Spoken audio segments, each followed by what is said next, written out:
In this lecture, I intend to give a historical overview of biblical interpretation.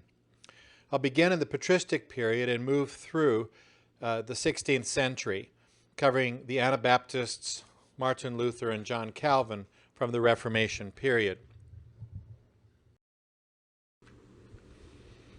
The Reformation in the 16th century involved three major wings: the Anabaptist, the Lutheran, and the Calvinist, or Reformed.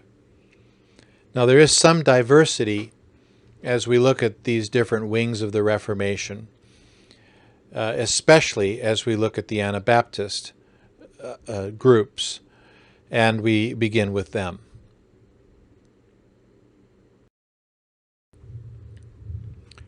In Stuart Murray's book, Biblical Interpretation in the Anabaptist Tradition, we have a discussion using primary texts from the 16th century. And we need to realize, first of all, that there is not a particular Anabaptist group, but various Anabaptist groups. And on this issue of the interpretation of Scripture, we have quite a bit of diversity, especially on the issue of the use of the Old Testament. Now, the first point here is a point about the relationship between tradition and systematics. And one characteristic of the Anabaptists was a great suspicion, a greater reformation needed than the other wings of the Reformation because of tradition being so flawed. We need to get back to the Bible, and that is one of the basic understandings of the Anabaptists' radical Reformation. Anabaptist hermeneutics, says Murray, shared two characteristics with the Anabaptist approach to many issues: a radical freedom from traditional authority and a dislike of systematizing truth. On the second of these, Anabaptists did not produce systematic theologians, but their interest tended to be pragmatic over intellectual, focusing on obeying Scripture rather than analyzing and categorizing its doctrines.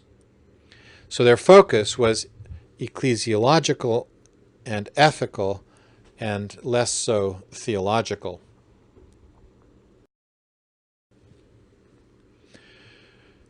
The Reformers opposed submitting Scripture to church doctrine and tradition. They described this principle as sola scriptura, and it involved 4 points. With respect to the Anabaptists, we can explore this with names like Pilgrim Marpeck on this slide and others. But these are characteristics of the Reformation. First of all, a commitment to the plain sense of the text. Pilgrim Marpeck said regarding baptism, "We think that if you take the simple text of the Scriptures and view it directly by faith and leave all subtle, complex speculations behind, then this question can be quite easily solved." And again he says, "Everyone who really desires it may read only the plain text of biblical Scripture, omit the additional notes, and thus make his judgment." There's a relationship you can see between the plain reading of a text and the freedom of any believer to read any text.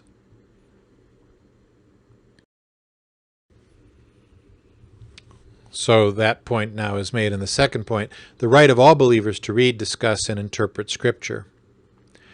On the right to private interpretation, the Reformers soon came to qualify this, with emphases on the need to check individual interpretation with church leaders, the need for scholarship, and the need to work from the original languages. Anabaptists were wary of this move, though, by the other reformers, and they complained that this qualification involved replacing the Pope and priests now with preachers and scholars telling believers what they ought to be reading in the Scriptures.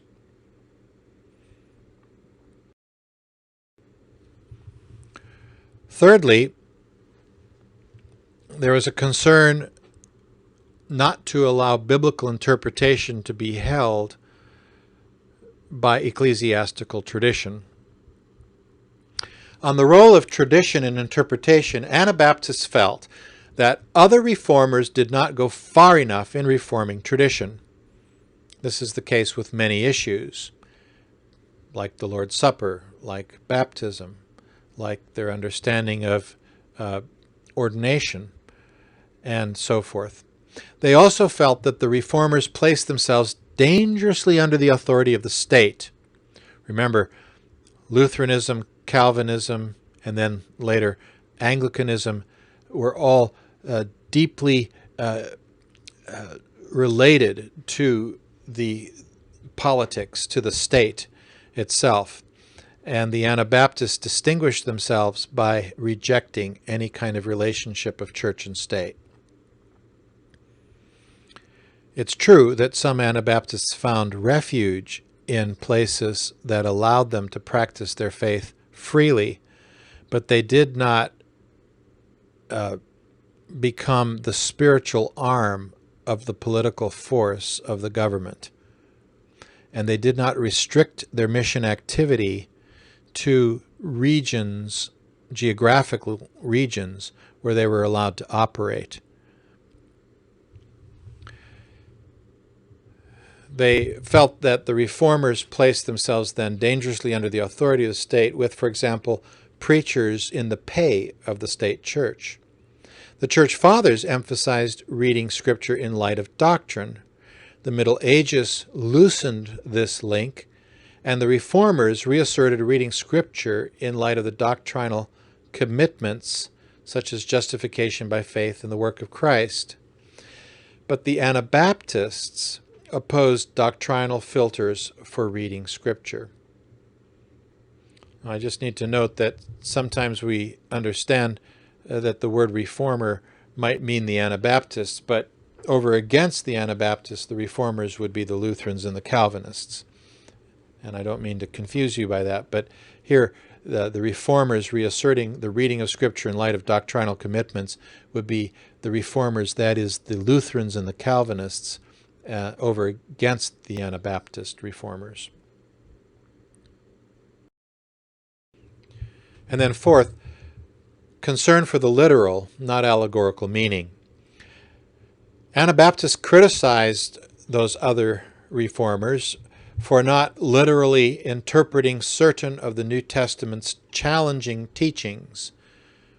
For example, the Sermon on the Mount was quite a challenging text, Matthew 5 through 7. And often the reformers found ways around statements like turn the other cheek, and found ways to affirm times when believers might become soldiers and fight in armies of the state. Anabaptists were not all opposed to the use of violence, but most were, and increasingly through the 16th century and into the 17th century, they became associated with Christian pacifism. Now, Murray says that at times Anabaptists, like other reformers, sometimes slipped into non-literal interpretations, especially when they were reading the Old Testament.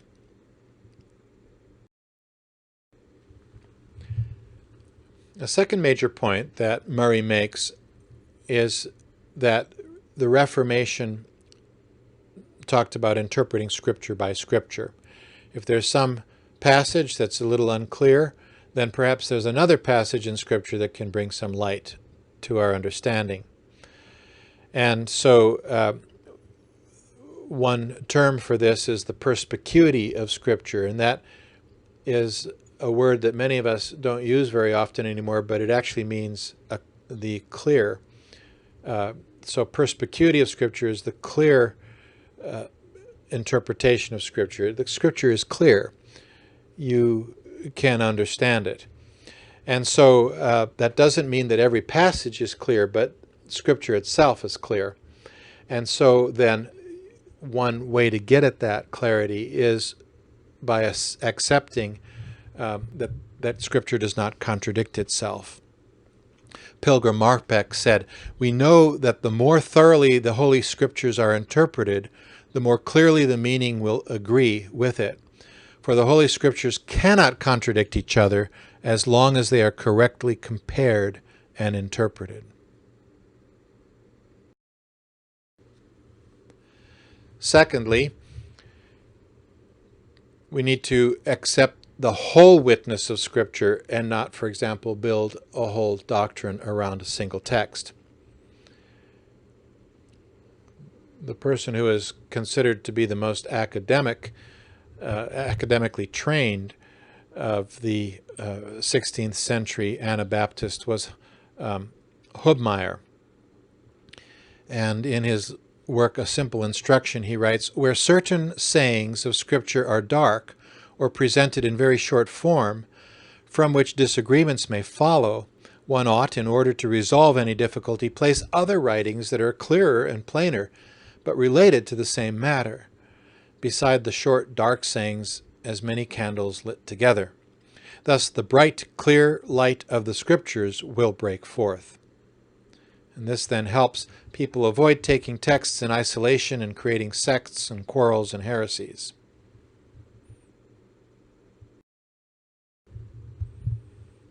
We can also speak of the Spirit's witness.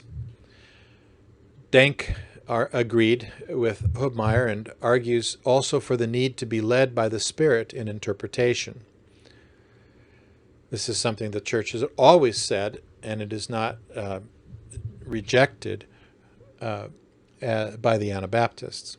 And then also we need to pay attention to reading in context, and many of the Anabaptist leaders could be quoted as making this point. Read the text in its context.